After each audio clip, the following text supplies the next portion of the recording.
Fala pessoal, tudo bem? Nessa videoaula eu vou falar sobre motores que são encontrados no estudo de movimento. Se você não sabe muito bem como fazer um estudo de movimento, eu recomendo dar uma olhada na videoaula número 3, onde eu explico do começo ao fim como fazer um estudo de movimento de uma forma mais geral. Nesse vídeo eu vou tentar explicar mais detalhadamente as opções dentro de motores circulares. Bom, a primeira coisa que tem que se fazer é tentar decidir qual dessas três opções você vai escolher. Quais desses três estudos você tem que escolher para a sua aplicação. Se a terceira opção não está ativada para você, você tem que vir aqui em Produtos Office e adicionar esse Add-in aqui, o SolidWorks Motion. Ou então, você vem aqui em Suplementos e seleciona essa caixinha aqui do SolidWorks Motion. Se você quer que esse plugin sempre seja iniciado junto com o Solid, é só clicar nessa caixinha aqui. Bom, a animação ela é usada simplesmente para mover corpos no espaço. Se você precisa de mostrar simplesmente a movimentação de algum mecanismo, você pode usar a animação. Ela considera massa e gravidade, e só isso. Não tem nenhuma consideração física, nenhum cálculo físico feito nesse tipo de análise. A sua segunda opção é o movimento básico. Nele você já tem cálculos de física, certo? Essa análise considera massa, gravidade e colisões, mas não é nada muito sofisticado. Você consegue usar esse recurso para fazer animações mais realísticas, já que os cálculos são bem rápidos. E a terceira e última opção, que é a análise de movimento, é a análise mais completa que você pode fazer. Nesse tipo de análise você tem cálculos robustos de física que consideram as propriedades dos materiais, massa, inércia, gravidade, colisões e tudo mais. E você, além disso, quando você tem a análise de movimento ativada, você tem aqui como plotar gráficos do movimento do seu mecanismo. Essa análise de movimento só pode estar ativa se você tiver o SolidWorks Premium.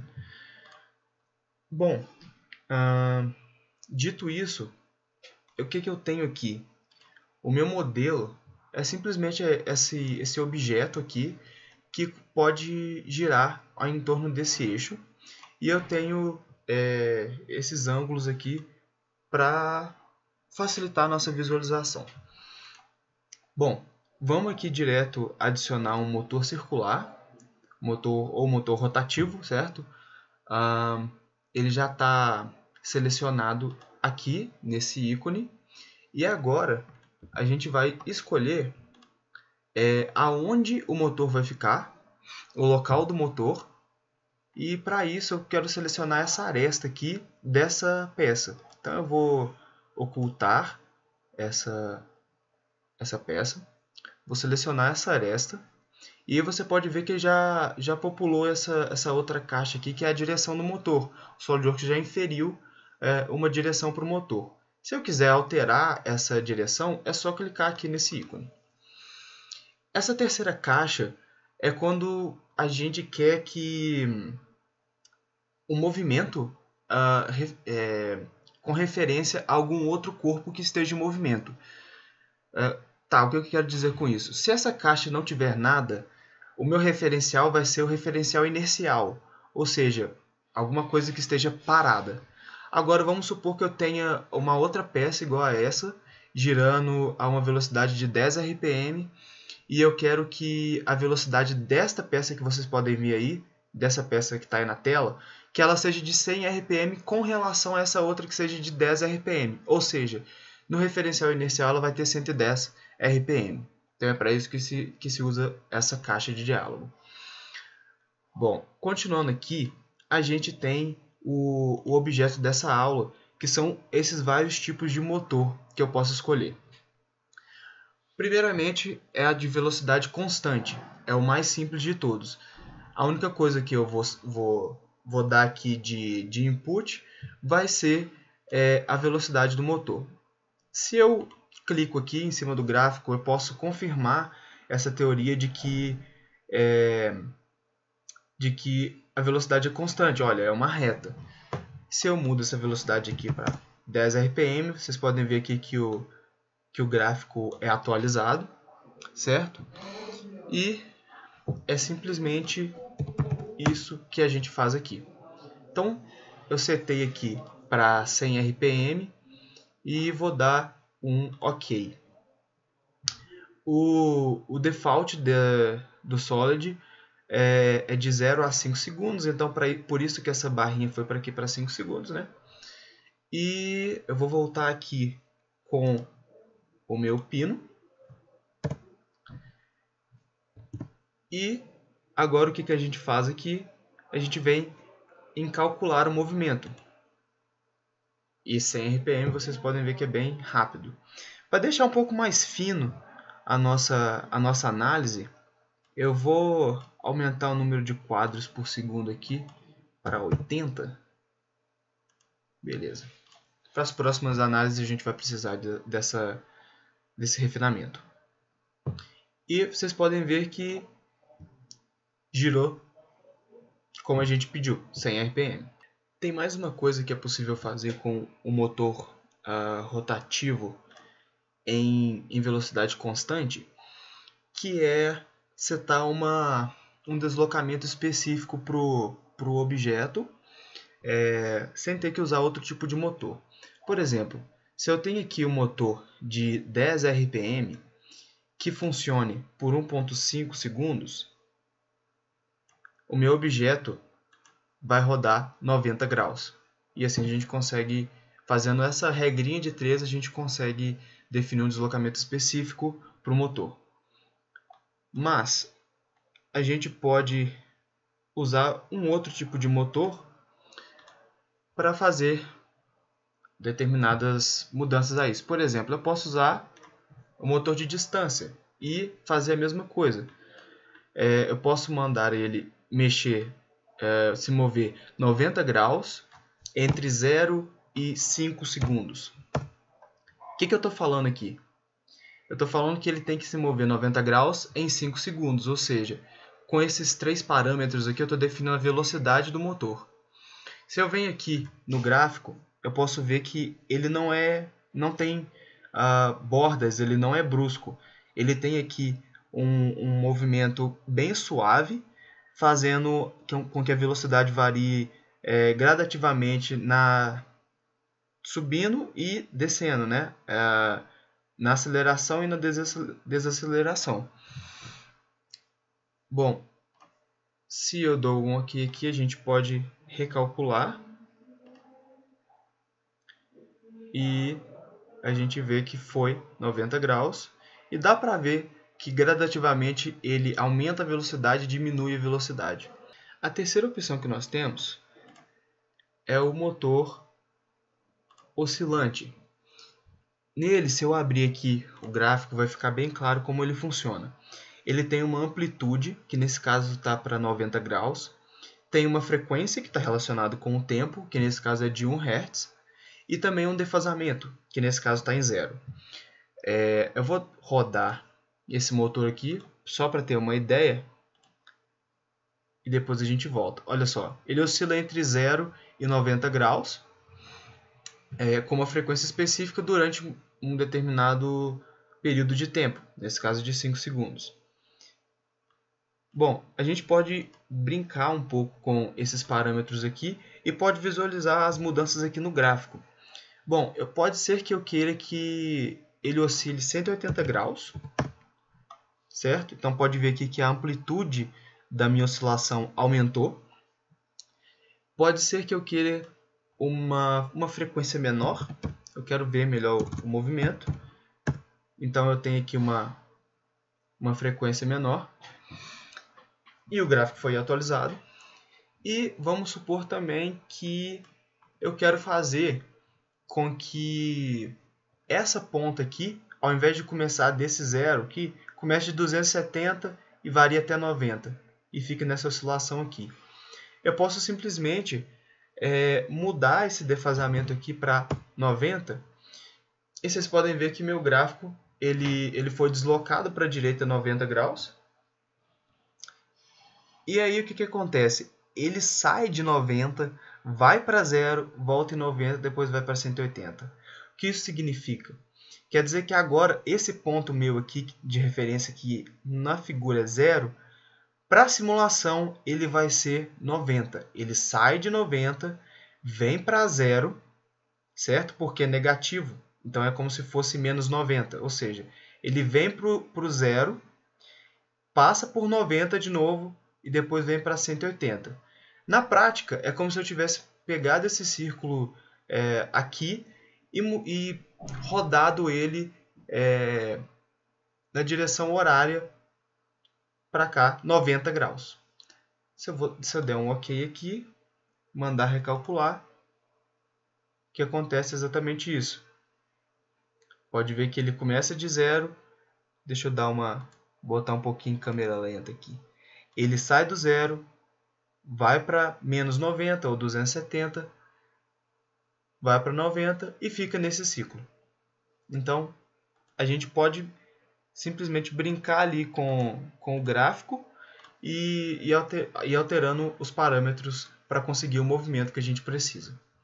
Os próximos 3 motores são usados quando a gente quer ter uma manipulação bem fina do movimento do motor, certo? Então vamos supor que a gente tem um braço robótico e foram feitos todos os cálculos para que esse braço se mova de uma maneira bem definida e bem suave.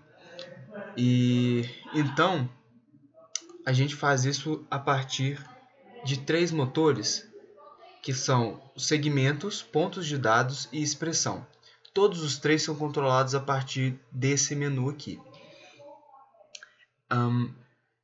O primeiro deles, esse de segmentos, você vai montando o movimento do seu motor a partir de equações matemáticas já definidas. Como que ele funciona? Primeiro, você vai vir aqui e vai escolher qual parâmetro você vai controlar. Deslocamento, velocidade ou aceleração. Vou deixar aqui em deslocamento. E então, você vai vir aqui e vai colocar de 0 a 1 segundo, ele vai passar da posição 0 para a posição 90. Mas de que maneira? Tá bom, de maneira cúbica. E a gente deixa aqui. Depois disso, vamos supor, de 1 para 2 segundos, ele vai passar de 90 para 0 de maneira, vamos supor aqui, de maneira senoidal. Ou melhor, de uma maneira quadrática. E aí a gente vai montando o movimento, a gente pode ver aqui o deslocamento e suas derivadas, que são respectivamente a velocidade, a aceleração e a variação da aceleração. E todos esses parâmetros são muito importantes na análise cinemática do braço robótico, se a gente for pegar o exemplo. E o que a gente tem que evitar aqui? O deslocamento e a velocidade não podem ter mudanças bruscas neles. Isso aqui talvez nem seja aceitável, essa mudança entre um e o outro. Agora, a aceleração já é possível ter mudanças mais bruscas. E é assim que funciona essa parte de segmentos. Se a gente der um OK, nós vamos ver aqui como que ficou o movimento. Ele vai para 90 e depois volta para 0.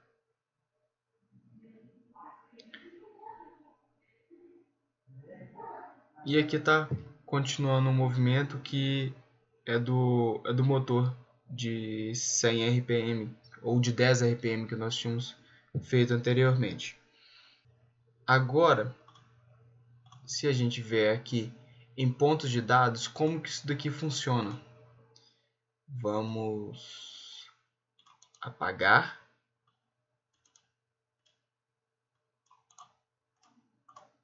Esse motor. Vamos vir para pontos de dados. E como que esse ponto de dados funciona? Ele funciona quando você adiciona vários pontos, certo? Para tempo e para a variável que você está controlando. Pode ser de novo essas três variáveis. E daí você fala como você quer interpolar esses pontos. E aqui nesse caso a gente só tem três opções. Vou adicionar aqui alguns valores para a gente ver, certo? Então a gente tem três valores e eles são interpolados da maneira que eu escolho aqui. Eu posso importar esses dados tanto de um TXT formatado da seguinte maneira: o tempo, vírgula e o valor, e na linha de baixo tempo, vírgula e valor, ou se não em um arquivo CSV. Agora, a terceira opção aqui que nós temos é talvez a mais flexível de todas, e é essa de expressão. Novamente a gente escolhe qual variável nós queremos controlar do motor, e aí nós vamos escrever a função para esse motor. Algumas regrinhas básicas. Exponenciação são 2 asteriscos e ela tem prioridade acima de tudo. Depois vem a divisão como prioridade, abaixo da divisão vem a multiplicação e abaixo da multiplicação vem a soma ou a subtração. Esse ambiente só aceita números inteiros e reais, ele não aceita números imaginários e também não aceita nenhum espaço em branco, então toma muito cuidado com o espaço em branco aqui. Então, como exemplo, vamos aqui adicionar, vamos escolher aqui primeiro uma função cosseno, dou 2 cliques, e aí a gente coloca a variável independente, que nesse caso é o tempo. Depois que você pegar a prática disso aqui, você vai simplesmente sair digitando aqui a função que você precisa. E aí, em tempo real, as funções são desenhadas aqui para a gente. De novo, aquelas 4 derivadas. E se a gente der um OK, que a gente consegue observar o comportamento desse motor.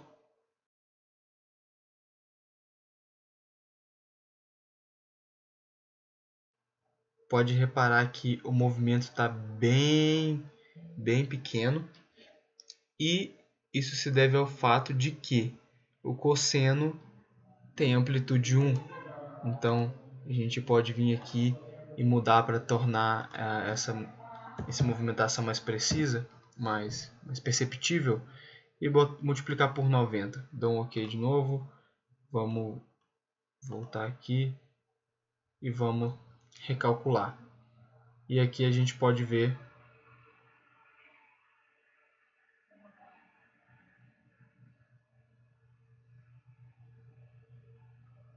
o movimento. Esse aqui talvez seja o jeito mais geral que a gente tem de descrever o movimento de um motor. E aí eu vou deixar um link aí com todas uma explicaçãozinha de todas essas funções que são suportadas nesse módulo aqui. O último motor é o servomotor. E ele, na verdade, ele não funciona nesse ambiente baseado em tempo, ele funciona num ambiente baseado em eventos. Eu vou explicar mais ou menos o que é esse outro ambiente. Bom, para setar ele é muito fácil, você só põe aqui, você só escolhe servomotor e escolhe como você quer controlar ele, certo? Vamos deixar aqui deslocamento. Dá um OK e ele foi adicionado. E aí, ele só vai funcionar em análise de movimento, certo? E quando a gente muda de animação para análise de movimento, você pode ver que vai aparecer um ícone aqui. E esse ícone é